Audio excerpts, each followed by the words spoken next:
अपने सपनों की आशिया को दे एक नई पहचान माँ भवानी डेकोर प्राइवेट लिमिटेड के साथ, जो है ऑथराइज्ड डिस्ट्रीब्यूटर ऑफ कजारिया।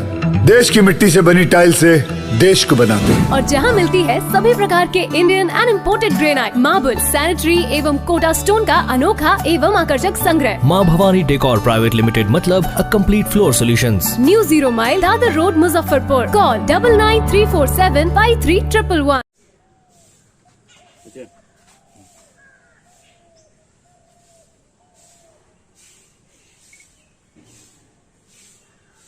में जाने जाते हैं। इस बार जो है वार्ड पार्षद का चुनाव आप लड़ रहे हैं, सरगर्मी तेज हो गया नगर निगम चुनाव को लेके, और क्यों मैदान में उतरे हैं चुनाव में? 20 साल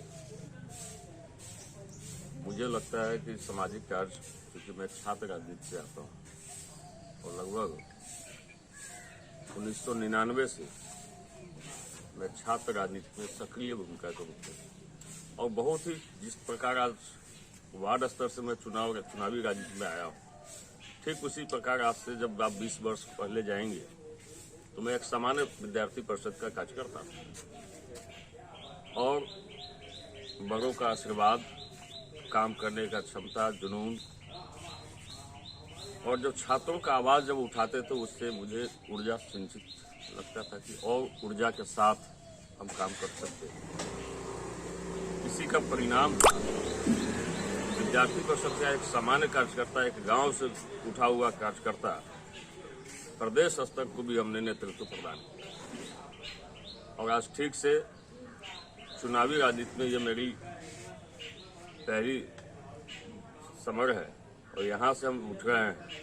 और इसलिए उठे हैं क्योंकि जब आप ग्राउंड से उठते हैं तो आपको एक एक चीज का पता होता है, उसको रेक्टिफाई करने में, उसको सुधार करने में, और उसको विकास के रास्ते पर ले जाने में हमको आसानी होगा। किन मुद्दाओं को लेकर मतलब चुनाव में उतरे हैं?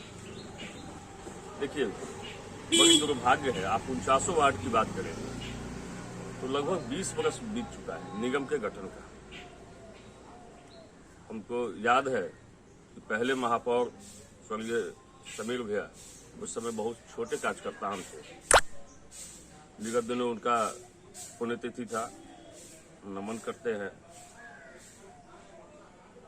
20 वर्ष बीत गया, कितने पार्षद बने, कितने मेयर बने, कितने डिप्टी मेयर बने, लेकिन आप जब 49 वार्ड में आप लोग जाएंगे, आप लोग बुद्धिजीवी पत्रकार हैं, विद्वान पत्रकार हैं, जब आप जाएंगे तो वही पुराना मुद्दा आपको मिलेगा। कहीं रोड, नाला, सर, ये गली का मुद्दा है, स्वच्छता का मुद्दा है। कहीं न कहीं उस जनप्रतिनिधि का उसकी इच्छा शक्ति की ये कमी है। और आज 20 वर्ष बाद भी हम बैठे हैं तो क्या मेरा शहर स्मार्ट सिटी की ओर बढ़ रहा है? और एक वार्ड भी आप बता देना जिसको नेतृत्व प्रदान शक्ति देगा जनता, और जनता पानी के लिए तरसेगा, स्वच्छ पानी के लिए तरसेगा, स्वच्छ वातावरण के लिए तरसेगा, रोड के लिए तरसेगा, कुआं के जो जीर्णोद्धार हुआ है उसकी क्या स्थिति है, क्या दशा है, उसके लिए करेगा। तो कहीं न कहीं काला है। उस सफाई को बड़ी साफगोई से निवर्तमान पार्षद फिर से चुनावी मैदान में है, जनता इसको उनको वार्ड में घूम रहे हैं, क्या रिस्पॉन्स मिल रहा है आपको? ये आप लोग से बेहतर कोई नहीं बताएगा, क्योंकि मेरा काम है जन सेवा और केवल जन सेवा। अगर आम जनता अगर मौका देते हैं तो किन किन बिंदुओं पर काम करना चाहेंगे? देखिए, जो प्राथमिक चीजें हैं वो सबको पता है, रोड, नाला, जो भी काम नहीं हुआ है, इसलिए हमको फिर से इस बात को बोलना है, और हमको बोलते हुए शर्म भी लग रहा है। कुछ जनप्रतिनिधि कोई भी हो, लेकिन 20 वर्ष जो गंवा दिया है, लोगों का भरोसा कहीं ना कहीं किसी जनप्रतिनिधि से उठ गया है। किस मुंह से आप 5 साल, मैं तो गारंटी देता हूं कि 5 साल आप हमको अवसर दीजिए, और 5 साल में अगर हम काम नहीं किए तो मैं किसी से मुंह दिखाने लायक नहीं होऊंगा, और आप लोग से तो दूर। हम वार्ड के किसी छोटे बच्चे से भी हम उनसे मुंह दिखाने लायक हम नहीं रहेंगे। किस हैसियत से जाता है लोग? 20-20 वर्ष, 240 महीना कम होता है क्या? कितना फंड आया होगा, कहाँ गया भैया फंड? क्यों आपको तो नहीं दौड़ना नहीं चाहिए? आपको क्या मतलब है आपको जनसंपर्क करने का? जनता को आपसे संपर्क करना चाहिए। 20 वर्ष बाद भी आप पूरा टेंशन में है कि मैं चुनाव कैसे जीतूं। कौन से मक्खन को खाने के चक्कर में लगे हुए जो 20 वर्ष में खाए वो। इस बार जनता सब कुछ समझ चुकी है। जब वार्ड 28 का दुर्भाग्य रहा है कि वहां कोई ऐसा उम्मीदवार आया नहीं जो इनके छल कपट को समझ सके और उसको दुरुस्त कर सके। जीतने के बाद आपका फर्स्ट प्राथमिकता क्या रही? मेरी पहली प्राथमिकता ये होगी स्वच्छता। और मैं आप सबसे आप माध्यम से वादा करते हैं कि जीतने के ठीक 6 महीना के अंदर वार्ड 28 आपको पूरे शहर में दिखाई देगा कि वार्ड 28 कुछ है। आम जनता से क्या अपील करना चाहते हैं? आम जनता से बस निवेदन यही है कि आप बातों को समझें। सीधा जाकर संतोष रंजन को वोट नहीं दें, सीधा जाकर किसी अन्य को वोट नहीं दें। आप अपनी प्राथमिकताओं को तय कीजिए। आपका जो आकांक्षा है, अपेक्षा है, उस पर हम कौन खड़े उतर रहे हैं इसको जस्टिफाई कीजिए।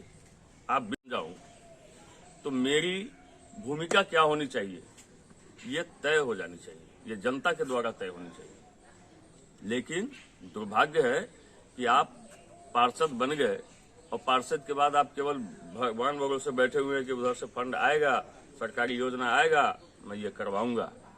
आप बताइए फिर मेरी उसमें उपयोगिता क्या है? वो तो सरकारी योजना है, सरकारी योजना आएगा तो वो एजेंसी कराएगा, फिर एक पार्षद का क्या काम? तो प्रतिनिधि ऐसा होना चाहिए। फंड भी कहीं अन्यत्र से भी फंड लाओ, इसमें ये विफल रहे हैं। ये कोरोना जैसे महामारी में घर में बैठे रह गए।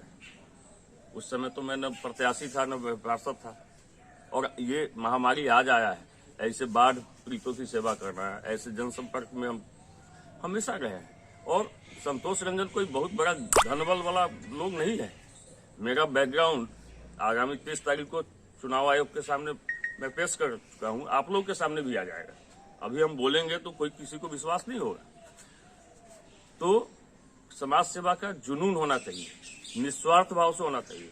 और पैसा खुद जनता देती है, चंदा, और उससे हम जन सेवा करते हैं। परिचय बताया जाए। संतोष रंजन, प्रत्याशी, वार्ड संख्या 28।